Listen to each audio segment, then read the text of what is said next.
Now, certainly for Taylor Doyle to enjoy that bluebell, he will need a bowl.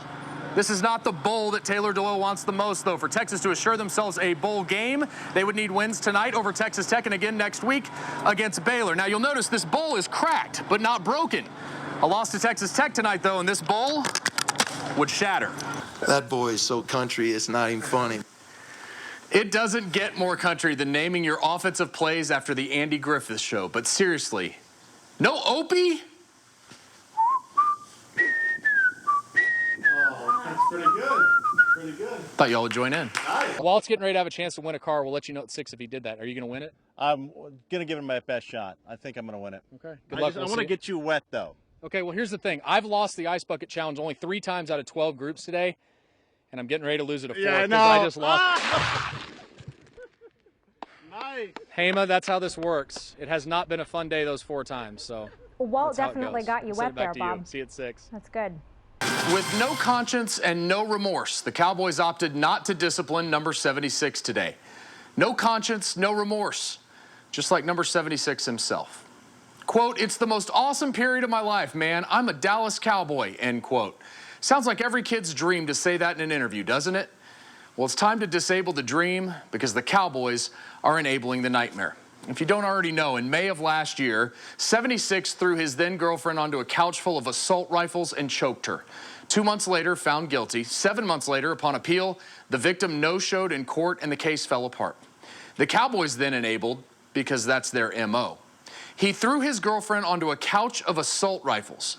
And because this isn't a big deal in his mind, in his first interview with the Dallas media, he immediately said he wanted to come out, quote, guns blazing. His disrespect for his past and women continued when he discussed how much he wanted to see Tom Brady's wife and her sister. No conscience, no remorse. Yesterday, in a fit of rage that the Cowboys, of course, spun his passion, he lost it on the sidelines. He yanked at a coach's clipboard, and he screamed at Des Bryant, which prompted NFL ESPN writer Jane McManus to tweet this beauty, "Thank goodness Des Bryant isn't a woman." Following yesterday's game, 76 asked if anyone had any questions, and Drew Davison kindly transcribed the ensuing interview, in which 76 provided 8 no comments, 4 next questions, 5 any other questions, all the while interrupting every media member that tried to speak. Presumably that's his MO for women, too. Like 76 himself, this screams of someone desperately seeking attention, which we have to find a way to ignore while knowing the Cowboys won't. They are the enablers. Jerry Jones is an enabler. Jones, seriously, with a straight face, called 76 a leader last night. How does anyone take either of them seriously? Do you know why the Cowboys are enabling 76? Not because, as Jason Garrett spun it today, he's a work in progress.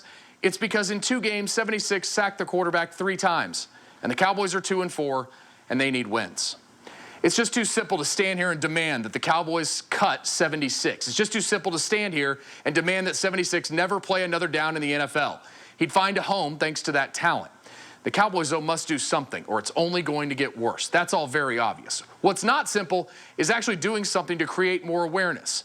For the lack of awareness the NFL actually shows toward domestic violence. Because as we've seen, they are enablers too. They are the league that continues to harbor these type of players.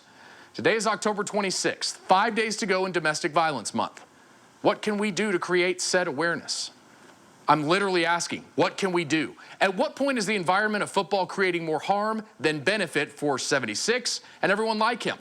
For everyone in that locker room, 76 is a sick human being that needs help. Feel free to join my small protest and don't say his name. Don't give him the attention he's craving. It's not much, but it's a start. With no conscience and no remorse, the Cowboys opted not to discipline number 76 today. No conscience, no remorse, just like number 76 himself. We're back after this.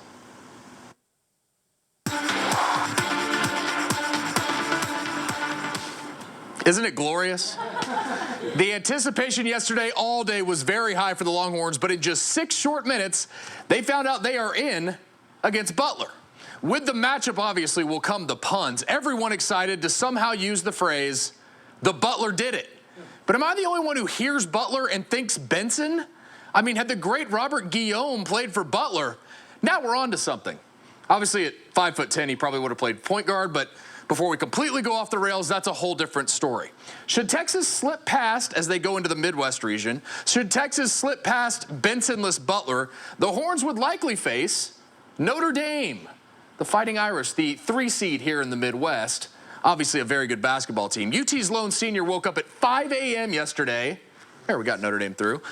In hopes that he would just get a shot to play in this NCAA tournament. Jonathan Holmes, one-on-one. I just figured out maybe I was having such a hard time dragging Notre Dame in because it's not their time. Maybe it's Northeastern's time. Stay with us. We're back after this.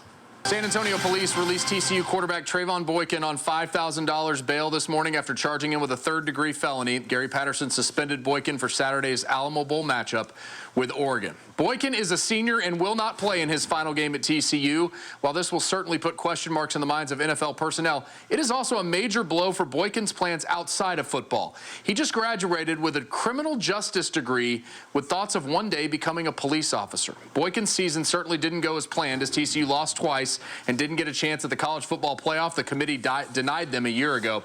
As we told you earlier in the show, fans started trash-talking the quarterback at a bar in San Antonio early this morning. Boykin retaliated and the fight spilled into the street. Eventually, Boykin, on purpose or not, punched an officer, a third-degree felony.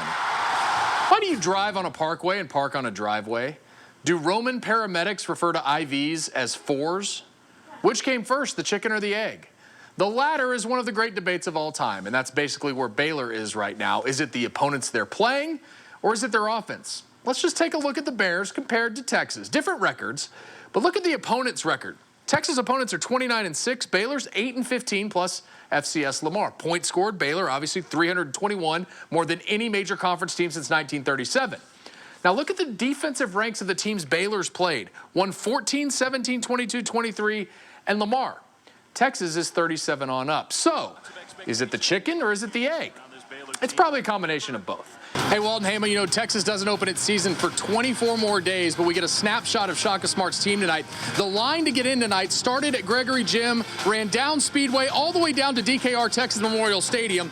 Coming up, how Shaka Smart defines success besides big lines like this. Your Claycooley Nissan Sports Report live from Gregory Gym. Next. It's all in the hips. It's all in the hips.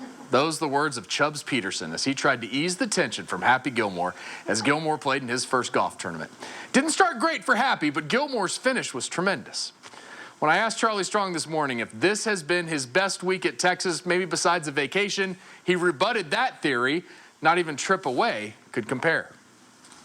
Bob, I don't know if a vacation's been that enjoyable. You know, Westlake head coach Todd Dodge says that Sam Ehlinger is one of the great competitors he's ever coached. As a sophomore, he had that fire against Lake Travis last year, but the results weren't there. Ehlinger only threw for 133 yards in a 24-7 loss in that game last year. This year, the Cavaliers' defense has been awesome as well. In the last 4 games, they've only given up 3 points. The UT commit Ehlinger hoping he could change that tonight. Cavs' first drive. Watch the O-line refuse to move off the snap on purpose. Charlie Brewer throws back to Cade Brewer. No relation other than touchdowns. Brewer to Brewer, 32 yards at 7-0 Lake Travis. Ehlinger marches the Shaps right back down the field, but the exchange with Kylan Granson is fumbled, and Mateo Lopez is there to pounce on it. They get just 6 points off the Westlake turnovers in the first half and only lead 13-0 at Orange Slice time. Out of the locker room, Ehlinger leads an immediate touchdown drive. He converts a couple 4th downs, including this beauty of a throw to Chase Coakley on 4th and 7. Ehlinger then calls his own number from there. He scrambles 2 yards for the touchdown. That cuts it to 13-7. But the Cavs would get a short field, and Brewer would swing it out to Santiago Villegas. He goes 6 yards for the score. That makes it 21-7. The Cavs go on to win tonight by a final of 35-14. Some of you NBA fans will remember the name Kiki Vandeweghe. Vandeweghe played 13 NBA seasons, but none of them with the team that drafted him, the Dallas Mavericks. The Mavs were an expansion team when they selected him 11th in 1980, but Vandeweghe refused to come to Dallas. One of my favorite childhood memories was booing him every time he touched the ball at Reunion Arena. Some kid will now fill my shoes, and DeAndre Jordan has filled KEYE's shoes. And I mean, this Irwin Center was dead before that dunk. The Longhorns had gone 7 minutes without scoring. When asked after the game to judge that dunk on a scale of 1 to 10, Roach said jokingly, probably a 12. So the Longhorns are 3-3, but we've got another big one tomorrow night. As you can see, Mississippi State has taken the floor. They're the 9th-ranked women's basketball team in the country. The Bulldogs tomorrow night will take on Texas, who's ranked 6th. Another top 10 matchup here at the Irwin Center. That's going to wrap it up. Texas wins 80-73 in overtime. We got another good one tomorrow night. We'll see you then.